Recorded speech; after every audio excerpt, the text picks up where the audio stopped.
Anderson Pens Podcast, episode 323 for Wednesday, May 29th, 2019. This is Brian. This is Lisa. You sure you have it? I think I have it. Okay. What did one hat say to the other? To the other hat? Yep. Hats off to you. You stay here, I'll go on ahead. Even Justin's laughing. You know, that's about a 75. You get like a... I got a C? You get a B minus. Come on. You get a B minus. You get a 79. Okay. 80. 80's a B minus, I think. Anyway. When was the last time you graded a paper? Well, a B minus is 80. Right? No. Anyway. What do we got this week? We have we don't have them in stock yet. They're coming soon. Coming soon. The Esterbrook Pen Nooks. They are storage cases for any of your pens. They do fit even the oversized, the new Esterbrook ST. We've seen them. Mm-hmm. They're really cool. I really like the design. It's like a drawer. It's a drawer, yeah. It pulls out. That pulls out from a hard-bodied, I guess you'd call it a sleeve. It's a nice design. Drawer is a good way to describe it because it really is like a drawer. Sleeve is maybe...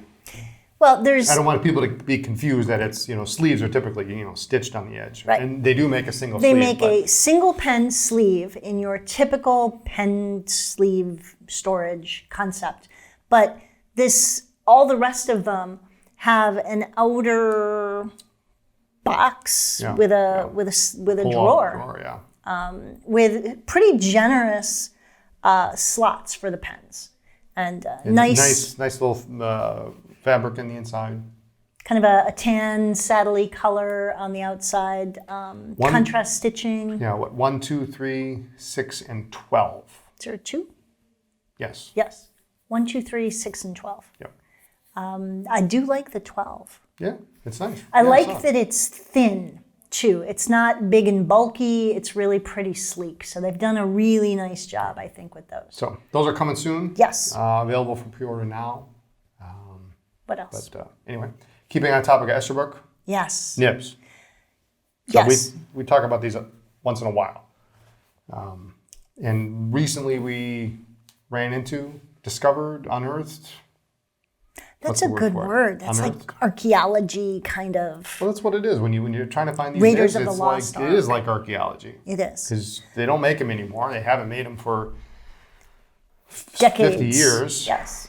Since the very early 70s. So you never know. We never know when we're going to find vintage Esterbrook nibs. We never know what we're going to find. Occasionally, we do have people who email and say, please let me know when you have these back in stock. Well, it's totally a crapshoot. Could be years. Yeah. And this is about another 200 or 300 that we just discovered, and then that's on top of about 300 that we found a few weeks ago. So we have. I'm just going to say it's safe to say we have the largest selection of new old stock Esterbrook renew points anywhere. Yes. And a pretty broad selection. Now keep in mind that most of these are new old stock in the box. Some of these have been used. We do inspect them when they come in and when they go out.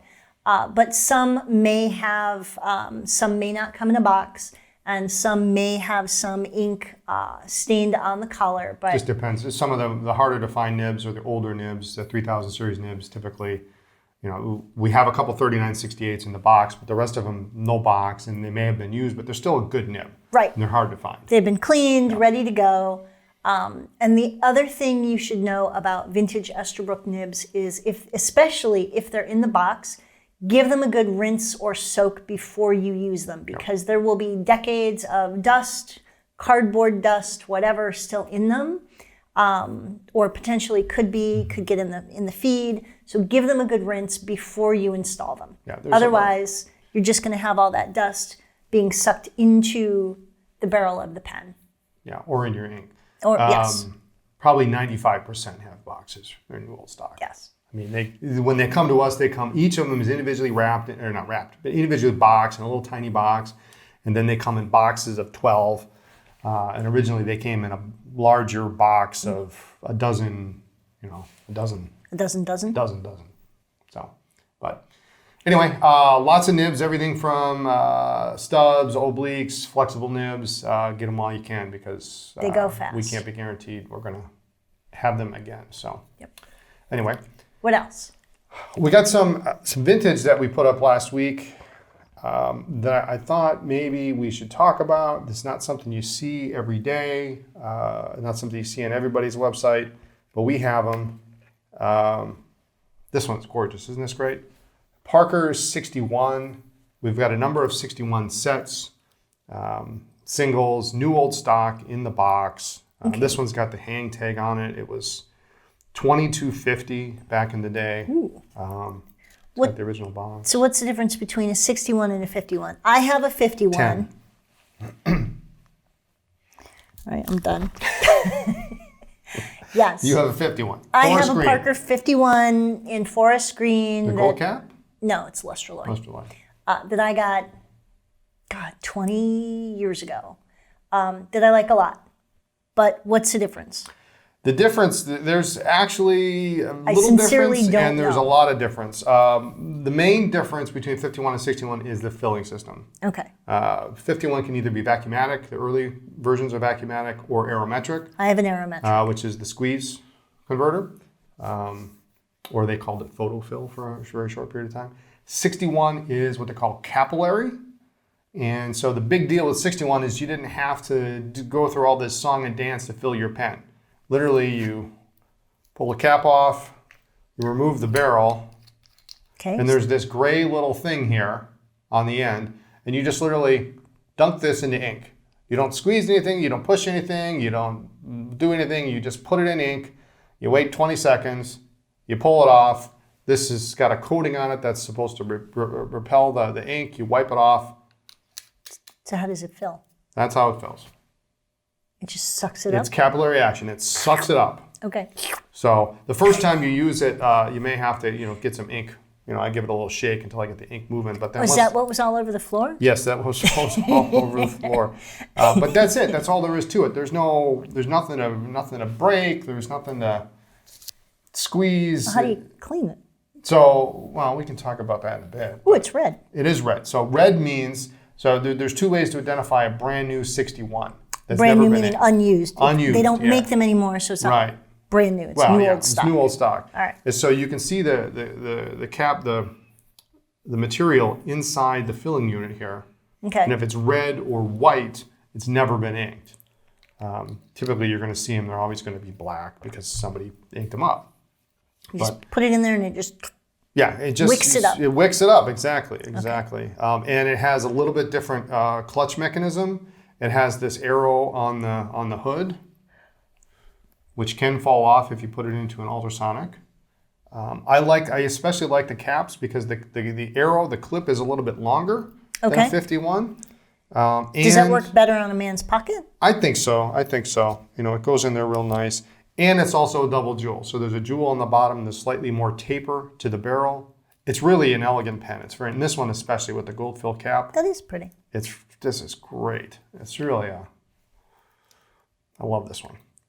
But we've got them in sets. We've got black. We've got gray. I don't know if we have any turquoise left, but we've got some more coming. Well, that was pretty. The turquoise are nice. I've got a really neat teal with the chrome cap coming. But 61 is not. A lot of people shy away from it because of that capillary filler. And we can talk about cleaning in a bit. But it's really a solid pen. Okay. And the neat thing about it is it doesn't with most pens when you're out of ink, it just runs dry. With the 61, when you run out of ink, your ink actually gets lighter and lighter and lighter and lighter, and it doesn't just stop. That's cool. It just gets lighter and lighter. All right. So I may have to shop. So anyway, we got a bunch of 61s new old stock. We've got some coming up soon that aren't new old stock, so they'll be priced accordingly, but with boxes and stuff. Some have paperwork and all sorts of stuff. So. All right. This is cool. Pretty. This is nice. On Father's Day, my birthday's coming up. Don't you have pens set aside for that? No, I don't. I don't think so. This here, it might not look like much on the screen. Okay. This is a smooth, solid 14 karat cap and barrel Parker 75 presidential set. I always know it's going to be good when I see this. When you see the sleeve, yeah. And smooth is just so hard to find. That is unblemished. That's unblemished, yeah. And this is perfect. This is new old stock. All it has is my fingerprints on it. And you remember when I was collecting the smooth overlays on the Watermans. Yes. It's hard to find, and when you find one that doesn't have a ding, the price is according. This is both pieces. So this is solid, not pleated. This is solid 14 karat gold. This is lift that. That's the pencil. That's heavy. It's very heavy. It is heavy. It is definitely. Mechanical pencil, fountain pen, never been inked, in the box. It's really outstanding. You don't come across them very often. If you do, then maybe it's a pattern. Now some of the patterns are really pretty, but this is just outstanding that it's this way. Somebody please buy this because he's been drooling and talking about it for days. If you want to make, you could engrave this. It's perfect for engraving. You want to make a good gift, or you have a present to your boss or your father or whatever. Father's Day is coming up.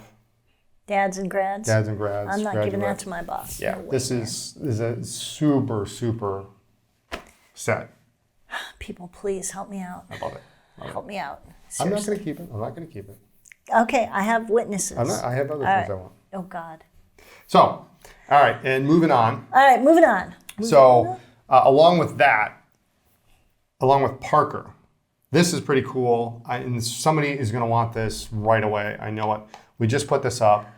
Parker made a very short run of sterling silver. This is basically, it's like the classic jotter, ballpoint, and mechanical pencil. There's a car on it. There is a car on it. The NSX set. What is that? So it's branded either as Honda or Acura, depending on what country you're in. But I'm not certain the whole story behind this. I've read two different things. Okay. It was given in the glove box when you bought your new NSX, but I somehow that's cool. I somehow don't believe that's the case. And the other story I read was it was given to the top salespeople, and there were like 500 sets.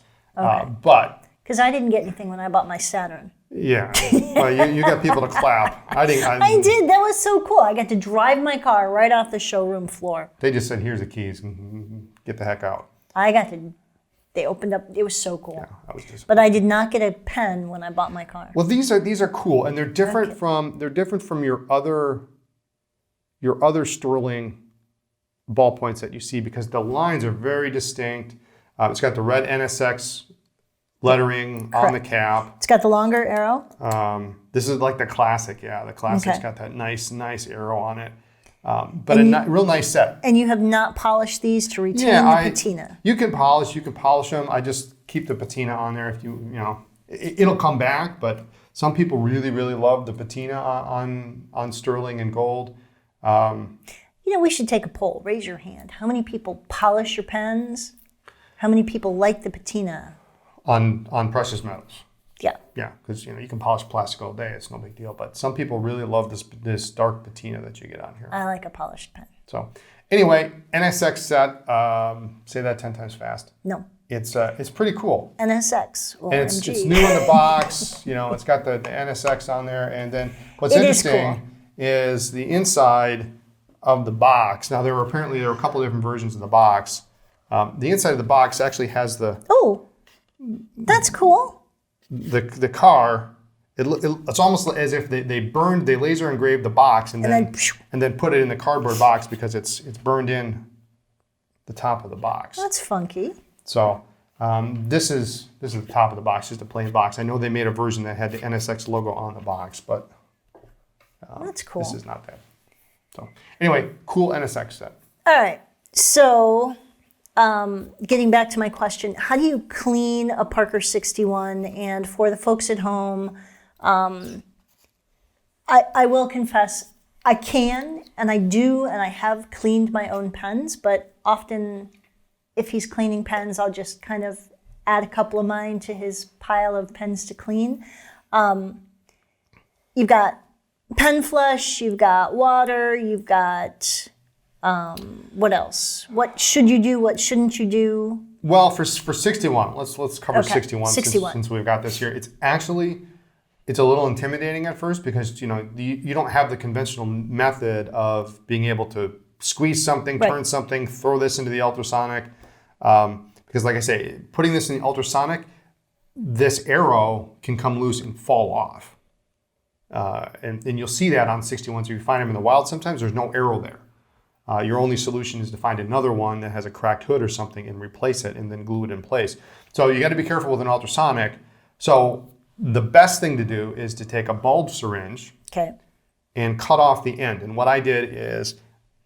Oh, that's why we got another one. That's why I got another one. Yeah, I started with small increments, and because you can't add back onto it. So, I took off maybe an inch, just enough so that it fits tight. You can fit it over the filling system here. Fill it up with water, put it on, and then you just squeeze it. And then you do that a couple times, and you'll see all the ink will come out.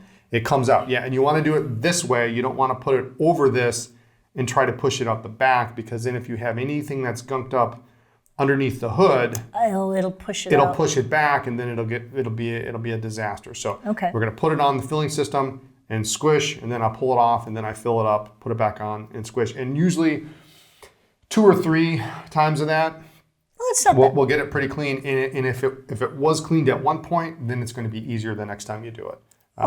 Some of these that I have that have been used, sometimes I'll flush them, and then they seem like they're clean, and then I let them sit, and then some of the moisture inside the filling system, reconstitutes the ink, and then the next day I'll come and I'll flush it again, and then I'll see more ink come out. So with the 61, sometimes it's almost better if you use one color ink and you say, I'm going to put blue ink in this pen, and that's the color I'm going to use. But you can get it clean. It's just a little more complicated. You really need the bulb syringe. Okay. So, but once you know that, it's pretty easy. Squeeze. Regular water, pen flush. Regular water. Doesn't matter. If it's been sitting a while, I have used pen flush. I fill it up into the bulb and I push it out, just like you would using pen flush with any other pen. It really helps, especially once you think it's clean. Then fill it with the flush, and you can even let it sit in there, and then that will really, really help. Okay. So yeah, pen flush is on a 61 is almost a requirement, especially if it's something you find in the wild. Okay. What about polishing pens? With metal pens, I like to polish my pens. I like them to be clean and shiny. I'm not a big patina fan. Okay. I prefer semi-chrome. You prefer microgloss. Yeah, if it's sterling like this NSX set, what I'd use like a clean carrots cloth. Okay. That's all I would use. Because sometimes, especially with this, when you get to some of these Parker 75s or these classics that have the sterling silver, and they have the Cizalé pattern, or they have lines where the patina is supposed to stay in the groove, where the black is supposed to stay in the groove. If you put the polish on it, you're going to wipe that out, and it may take a while for that patina to come back. So I'll use a clean carrots cloth, or a cotton cloth that maybe has some leftover microgloss in it, or semi-chrome that's already in the cloth. It's just not a lot of it. Then I'll just wipe it down. So it gets the surface, not the grooves. Yep. Okay. Yeah, and I'll just kind of go at the areas I need it, and then I'll take another plain cloth. I always have two cotton cloths, one that's impregnated with with polish, and one that's just not, and then I use that to wipe it off. Okay. So. Anything else that people need to know about vintage pens? I know we've been selling a lot of them lately, and generally they shouldn't need any repair because you repair them. But any other things that people should know, or is it the same, like never use hot water, always cold? Yeah, don't use hot water. There's nothing hot water will do that cold water won't do over a shortly longer time period, and especially if you're using pen flush. Hot water it's going to get cold anyway. Right. No boiling water, nothing like that. Plain water. I know some people use distilled water. I just think that's, unless there's something seriously wrong with your tap water. I use tap water. I mean, I go through so much of it. It would be ridiculous if we used distilled water at home. I also have a larger than normal ultrasonic, so, But just regular water. If it's an ebonite pen, hard rubber, don't put it in water. Now there's some caveats there. Usually on a vintage pen, if you see any signs of oxidation, you're going to see it, from the barrel, from where the cap is on to the end. Yep. And you'll notice that the section and like the threads and like a little bit below the threads will be black. If that's the case, sometimes that's okay because that hasn't seen exposure to ultraviolet radiation, which breaks down the rubber. That you can put in water. If you get a little bit of that section wet, it's probably not going to discolor. But if you have some moisture on your hands and you touch hard rubber that's started to oxidize, it can oxidize even more. So you have to be careful with hard rubber around water, especially if it's chased. It's got a pattern on it. You can't really you can polish that top layer of oxidation off and it'll be black. So if you have a smooth black hard rubber pen, that'll be okay. But with chasing, you can eventually polish you can down to flat. You can make a chased pen smooth if you want, which means all the imprints and all that stuff. So you have to be careful with hard rubber. But like I say, most of the time the sections, and a lot of the sections on vintage pens are hard rubber, they're okay because they've been covered 95% of their life. So they're pretty good.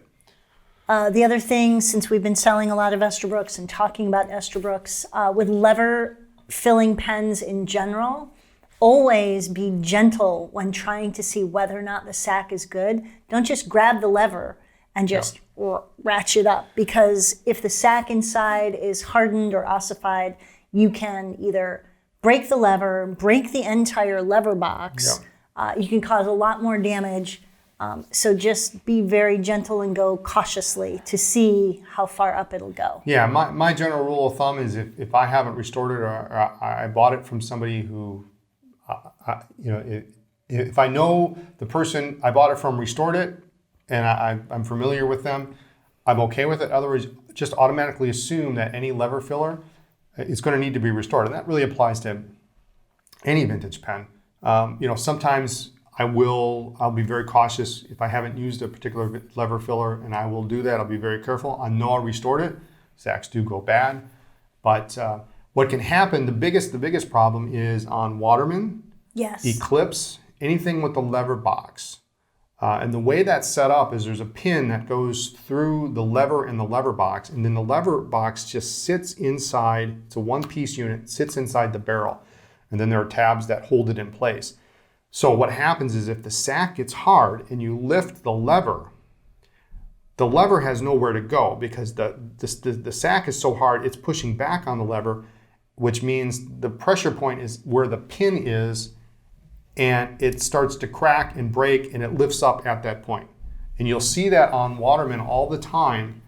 If next time you go to a pen show or you see one in a store, you know it's bad. So don't try to lift it up, but you might see a tiny little crack right at that pin.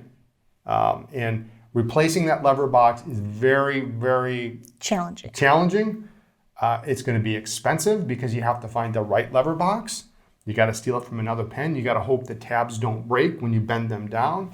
To put it in and then bend it up. You can't just you can just replace the box if you have a lever, but it's almost easier just to replace the whole unit.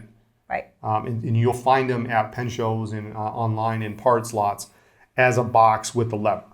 So, with lever fillers, you got to be careful. And it's just with those primarily. Like Esterbrook's, the system's different, so it doesn't have that much of an issue. But you shouldn't just go and you shouldn't. Yeah, and you don't want to when you don't want to just let it drop and snap back. That's not good either. But you keep water away from that lever box area. because it can rust. It can rust, and on pens that use a lever ring instead of a box, yes, there's a tiny channel inside the barrel that's really hard if it gets wet. It's very hard to get that dry, and what'll happen is the ring will start to rust, and then it starts to expand, and then your barrel starts to warp. Now that you're scared. It's not that bad. It's not that bad. It's just a couple of things, you have to just remember. So there you go. So that's how you spend your evenings. It's how I spend the majority of my evenings, yes, is repairing pens. But, just constantly changing water out and using pen flush, and I use my bulb syringes a lot. All right. But just a couple of pointers, especially on 61s. So people should not be afraid of these. They're really nice pens. That is really pretty. It's pretty, isn't it? Mother's Day's gone. It's almost a near perfect design. Now, later 61s were cartridge converter fillers. Oh. So if you can find a later one, that's even better, because then you don't have to mess with this capillary filler. Okay. But the capillary filler works surprisingly well. I mean, I think what freaks people out is it's like magic. Like you're not seeing anything happen. You just put it in ink and you just let it sit there, and then you count to 20 or whatever. You assume that it works. If you haven't inked it before, you need to give it a little bit of a shake. But if not, it's ready to go. There's nothing to it. It's really pretty simple. That one's really pretty. It is pretty. That's why I picked that one. Okay. Anything else? I think that's it. Mailing list. I was just going to say. Why don't you talk about the mailing list? All right. So on the bottom of every page on our website is a link to sign up for the mailing list. And you've got the option to sign up for just the mailing list in general, or you can also choose the vintage mailing list. The vintage mailer goes out on Fridays, and our regular mailer goes out on Tuesdays. And what else? I was going to say something. I completely forgot. About the mailer? We are starting to put some of. We have a large selection of pens, and we are starting to put some of them out sporadically throughout the week now. Most of the mailer stuff on Friday goes on the website Friday morning, but if you're looking throughout the rest of the week, you'll start to see slowly over the next few weeks more other things. We've got a bunch of interesting dual-fold pencils of almost every single variety known to man. And we're just going to slowly photograph those and get those on the website, and they won't show up in the mailer, but you'll start to see stuff throughout the week now. Is that green dual-fold rollerball? That's a rollerball, yeah. There's one that's really pretty. Rollerball. If you can find a fountain pen section for it, you can convert it into a fountain pen. And I know just the person to talk to get that fountain pen section. Rich Lott? He won't have it. Oh. Bill.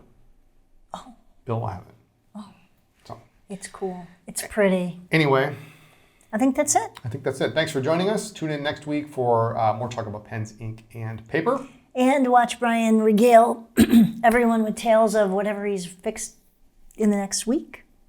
It is fun to see you get excited about what you've worked on. I mean, it's got to be challenging to be down in our... Well, it's not challenging to be in the basement. Nobody bothers me there. Cats don't bother me. What are you saying? I'm on my own. I'm in my own little world. All right, then. Follow the blog for news, ink reviews, all sorts of other fun things. Check us out on social media as Anderson Pens. We also have a store in Chicago. It's on the first floor of the Palmer House Hilton, and it is open 7 days a week. Chicago.AndersonPens.com. Don't forget to like the video, give us a thumbs up, and subscribe to our YouTube channel. Pretty please. And we'll see you next time. Bye.